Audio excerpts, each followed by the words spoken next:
जी बेटा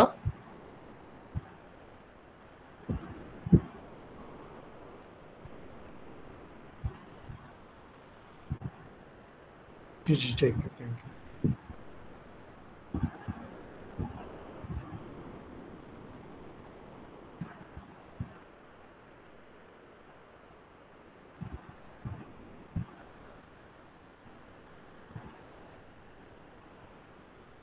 Okay, it's 9:30. Let's begin with our today's lecture, beta. And you need to participate more in today's lecture as compared to the last one, because now we have started our topic of refraction of light in the last lecture, and here we are continuing from the same concept of refraction of light.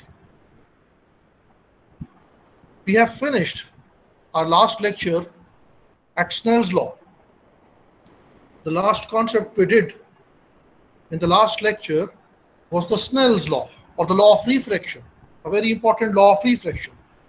So in the beginning, I want to ask if somebody among you can answer me, what is the Snell's law, or what is the law of refraction?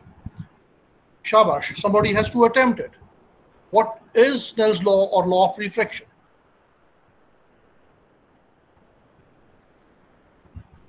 Come on.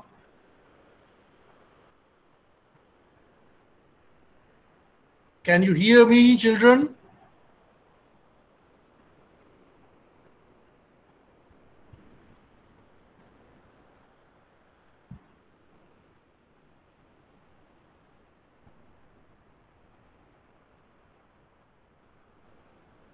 Well, nobody's answering. What is Snell's law? Amal, Iman, Sir, that the ratio of sine of angle of incidence to sine of angle of refraction for two given mediums always remains constant. I can't listen to you properly, beta. Please repeat it, and repeat it with a slow pace, word by word. Sir, the ratio of the sine of angle of incidence to the sine of angle of refraction for two given mediums always remains constant. Shabash, that was the law of refraction, in which we have stated that the ratio of the sine of angle of incidence to the sine of angle of refraction for the given medium always remains constant. And now today we need to talk about that this particular ratio is known as, is being named by the people of sciences as refractive index. The refractive index is the second medium with respect to the first medium. Yes, you know, whenever we need to talk about the refraction of light, it means we are talking about the two mediums. There is a medium number one, a particular medium in case of which the light ray is being incident. The light ray is first traveling through medium number one, then it's struck with the boundary line which is separating medium one with medium two, and finally the light has to enter into medium two. Only then it can be a case of refraction of light. So there must be the two mediums of light, unlike reflection in case of refraction of light. So from medium one, light needs to travel to medium two. So it clearly means I'm talking about that whenever we'll get the ratio, whenever we'll calculate the ratio sine of I divided by sine of R, it means we are talking about two different mediums. Medium number one, in which the angle of incident I is being constructed, is being formulated, is being made. Medium number two, in which the angle of reflection is being made. So there is a medium one, there is a medium number two. So refractive index, or that particular constant value which is being obtained by dividing sine of I with sine of I, is always equals to the same constant. Whatever will be the value of I, whatever will be the corresponding or respective value of R, whenever we are going to divide sine of I with sine of R, we will obtain the same constant for the two given mediums, until and unless we are not going to change any one out of these two mediums. Until and unless we are not going to change the density of any one medium out of the two mediums, it is impossible that the value of that particular constant is being changed. So the value of that particular constant will remain equals to the same one constant, and that will be called the refractive index of medium number 2 with respect to medium number 1. But as I have stated in my last lecture, that there are three very important cases of refraction of light. Case number 1, which we have already dealt in the last lecture, in which we have seen that the light is refracted through a rectangular shaped body, a glass body which is made of the shape of rectangle, and when the light is going through or moving through that particular rectangular shaped body, we have studied the reflection of light case, the case of reflection of light in details by considering that particular body. Now today, once again we have to talk about the reflection of light, but this time we are considering a glass body, a transparent body, a body through which a light can pass through. Today we need to talk about the glass body, which is of the shape as you people can clearly see on your screen. This is called a glass prism. So light can move through, light can travel through, light can transverse through this particular glass body called prism. So as we did this experiment in physics lab, similarly you people can see that in this video the teacher is also performing this particular experiment. So I have taken this example from your past papers. You need to focus on the movement of the cursor. You can clearly see that in this given diagram that we people are being given the position of pin 1, the position of pin 2. When we did that experiment, just suppose that we did that particular experiment in the physics lab. Once again, like the rectangular shaped body, we have placed our glass prism body at that particular area, in that particular area. We have placed our glass prism in that particular area, then plotted its boundary line. We have plotted its boundary line too. After plotting its boundary line, we have placed one pin called pin 1, another pin called pin 2 at these two positions. At this position at which the object is being placed or object is being given by the examiner, we have placed our ray box. We have placed our ray box somewhere here. The light ray from the ray box was traveling along this particular path, and on that particular path, which is being called an incident ray of light, we have placed pin 1 and pin 2. So this incomplete diagram is being given to you people. Now, in this particular diagram, we need to do something. We need to complete it. So first of all, somebody has to answer me. Somebody among you has to answer me, how do we obtain the incident of light if this particular page of paper, if this particular piece of paper, if this particular diagram is being given to you people in the exam, how do you proceed? I am asking a question. Listen to my question carefully and please participate in the answer. My question is, if I'll give you this particular piece of paper, this particular diagram in exam and ask you to plot the incident ray of light first, how do you proceed? How do you obtain the incident ray of light? Shabash, somebody has to answer me quickly.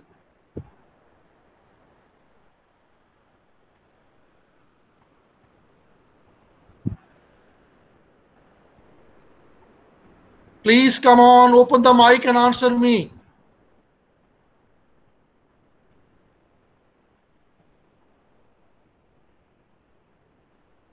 So we'll draw a line between pin 1 and pin 2. Loud, bacha, little bit loud. We'll draw a line between pin 1 and pin 2. You'll use your scale in order to plot a straight line, and by joining the prick or the hole which is being created by pin 1 here, the hole or the prick which is being created in the paper by the pin 1, the prick or hole which is being created by the pin 2 in the paper. So by joining these two positions, pin 1 and pin 2, these two holes of one of pin 1, one of pin 2 are being serving us as 2 points. So by joining these two particular points along with the object, this By joining all these 3 points in the form of a straight line, we are going to plot an incident ray of light up to the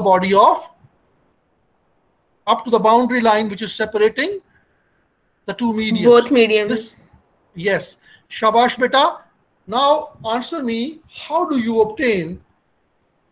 can we obtain the normal line?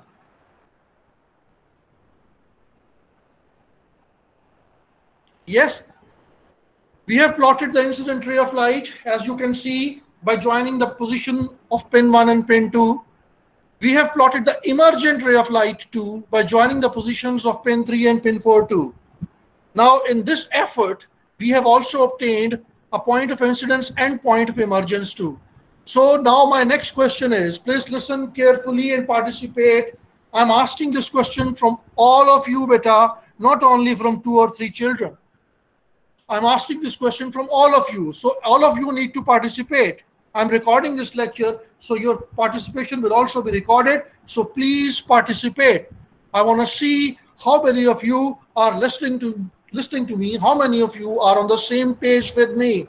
So for you people, I have plotted the incident ray of light by using the positions of pin 1 and pin 2 on the paper, by using the positions of pin 3 and pin 4, by using the holes created by pin 3 and pin 4 on the paper, by using the pricks which are being created by the pins 3 and pin 4 on the paper. I have also plotted the emergent ray of light. Incident ray of light is being plotted. Emergent ray of light is being plotted. Now we have obtained the point of incidence.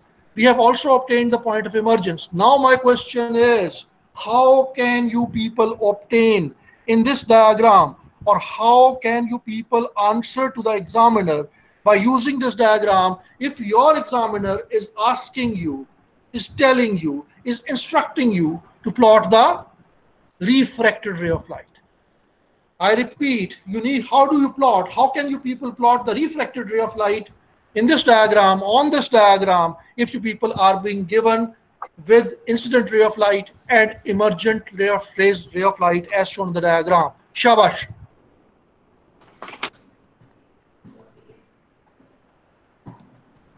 Come on. Bacho, please participate. Sir, by joining the point of incidence and point of emergence. By joining the point of incidence and point of emergence in the form of straight line or any path in the form of any line? Straight line. Straight line. Shabash. By joining the point of incidence and point of emergence in the form of straight line. This particular straight line will serve us as the refracted ray of light. That was actually the path of light when the ray of light has traveled through the prism. We have seen this particular experiment. We have done this particular experiment in physics lab, and there we have seen that light through the prism has actually traveled through that particular refracted ray of light path. That's why it has entered, because it was entering, it has entered from that particular point of incidence, and it has emerged from that particular point of emergence. And as light always travels in the form of straight line, so that's why we are joining here in the form of straight line the point of incidence and point of emergence together in order to obtain the refracted ray of light. So I'm further proceeding now. Now you can see in this next diagram, I have plotted the normal lines, the two normal lines, one normal line at the point of incidence, one normal line at the point of emergence. I have also plotted the refracted rays of light. So now we are further proceeding in this particular diagram by drawing the normal lines. Now we are in a position to plot the angle of incidence, to calculate the angle of incidence by using protector. By the use of protector, by placing protector somewhere here, we can calculate this particular angle, which will be called the angle of incidence when the light ray is entering from air into glass. We can calculate the angle of refraction from here, and in this way we can also get a reading, a pair of reading. We can also get a pair of reading in order to prove the Snell's law. So after getting 2 or 3 pairs of reading, the Snell's law can also be proved by the help of this prism example. Snell's law can be proved by considering an example of a rectangular glass block, by considering example of a glass prism, by considering example of a semicircular glass. So there are so many different ways to prove the Snell's law. All we need to do is to use the different values of angle of incidence, angle of incidences, and to get the corresponding angle of refractions. Now onwards,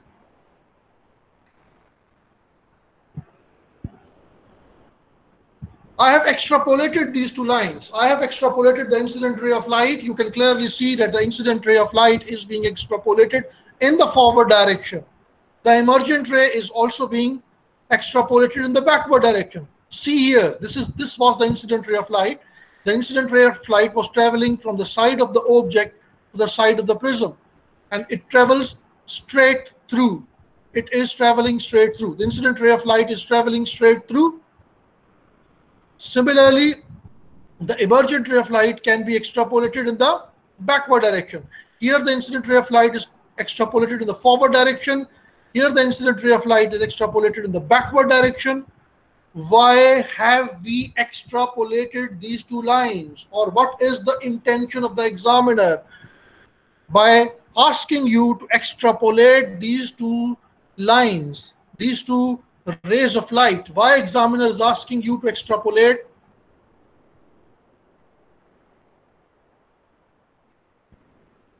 To find the angle of deviation. Shabash, in order to find out the value of angle of deviation. Yes, in this way we can find out the value of angle of deviation. Look here, beta, the angle between these two lines, the angle between the emergent ray and the extrapolated portion of the incident ray. This particular angle will be called angle of deviation.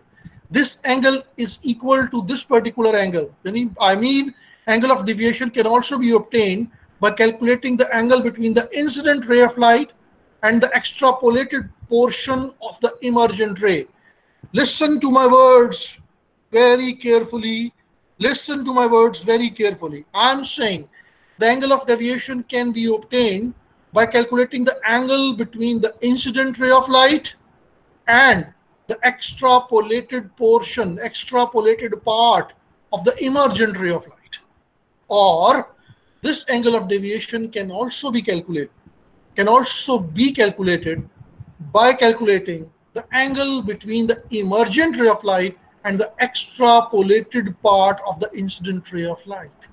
So both angles are equal to each other. You people can calculate this angle of deviation from any one by calculating any one angle out of these two.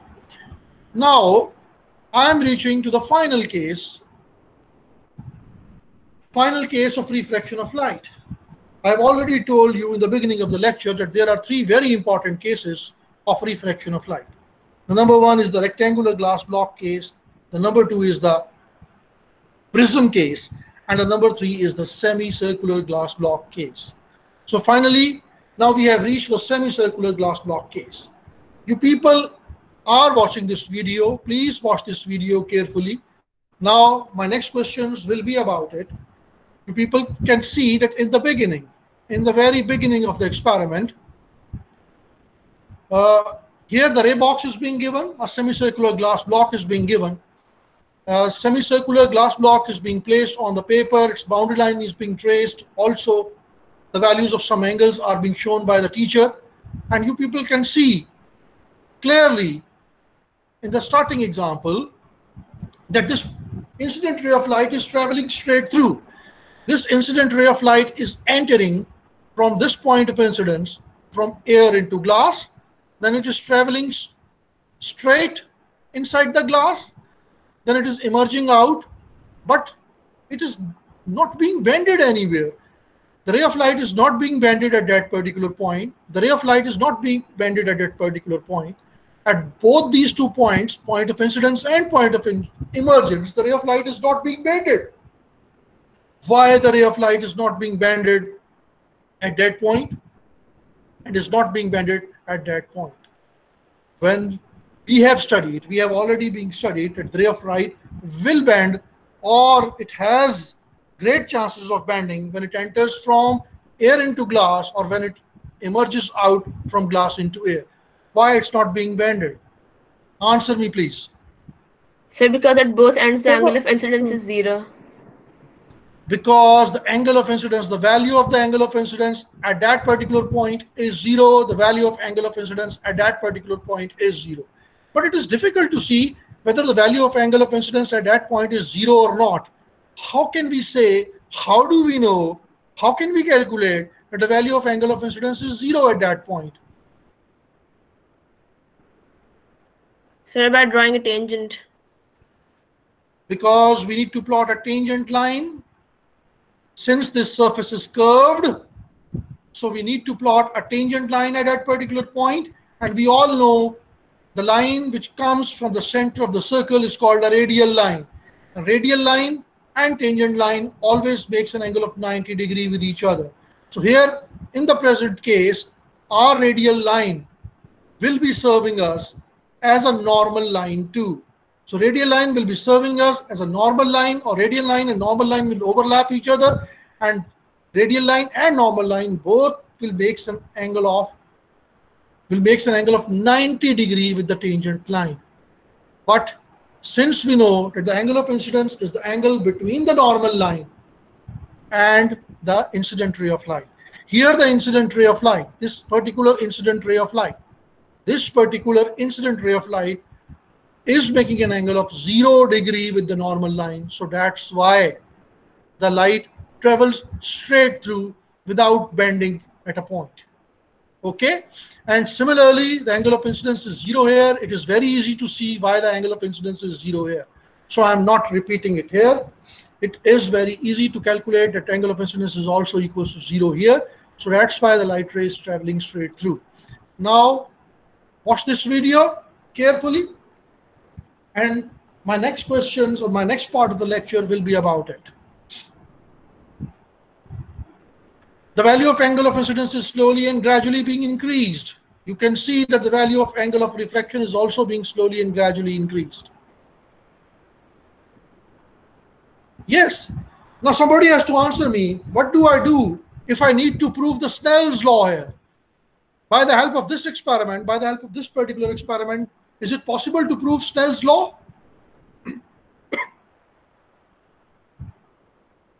Shabash bacho.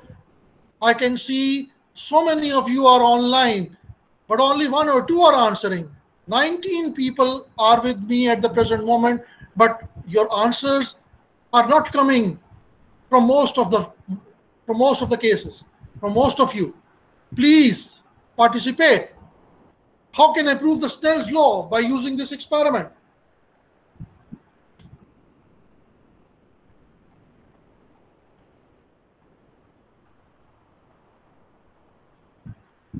Nobody is going to answer it.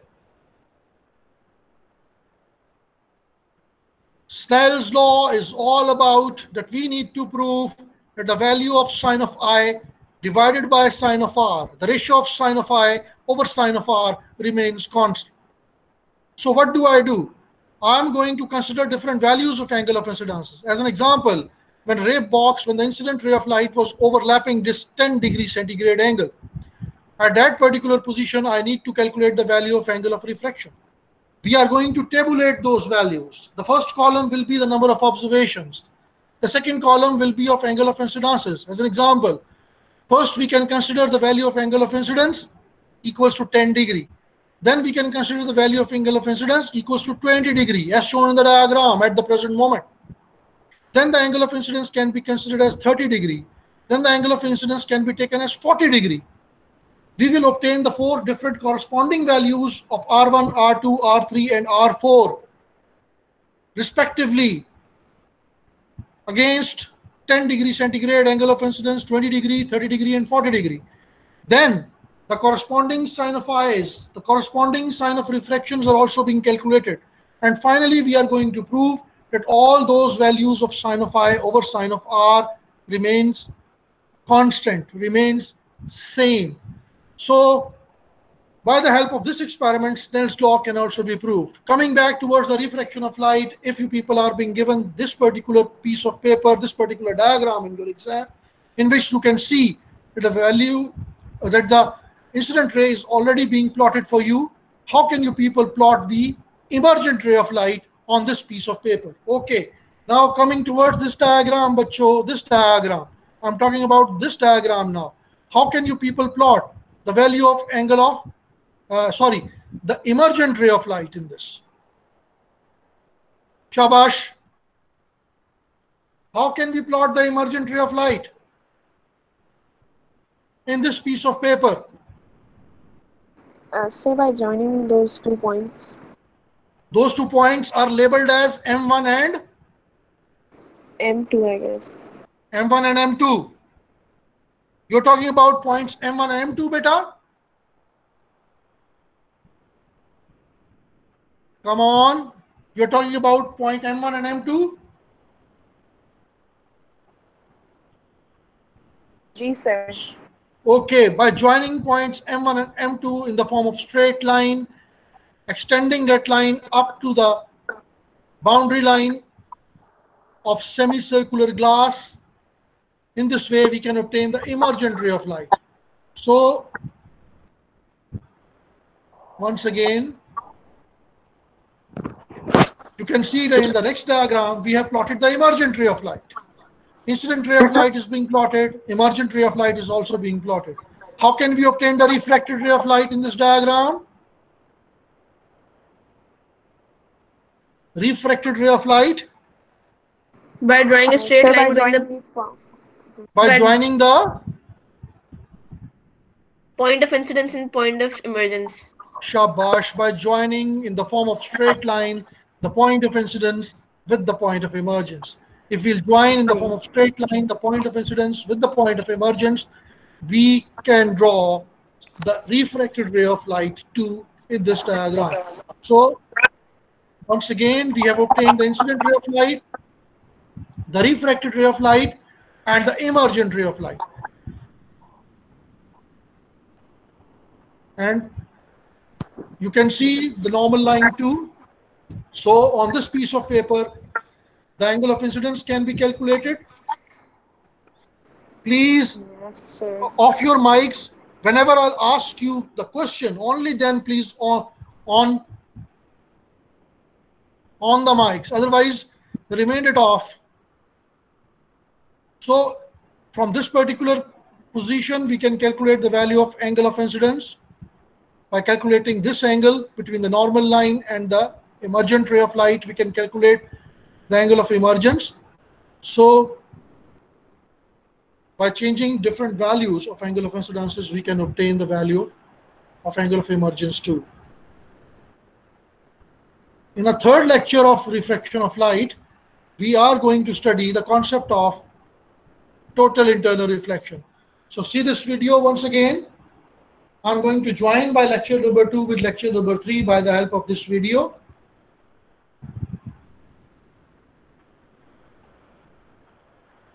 You can see the value of angle of incidence will be gradually increased, and the value of angle of, I'm considering the angle of incidence and angle of emergence at that particular point.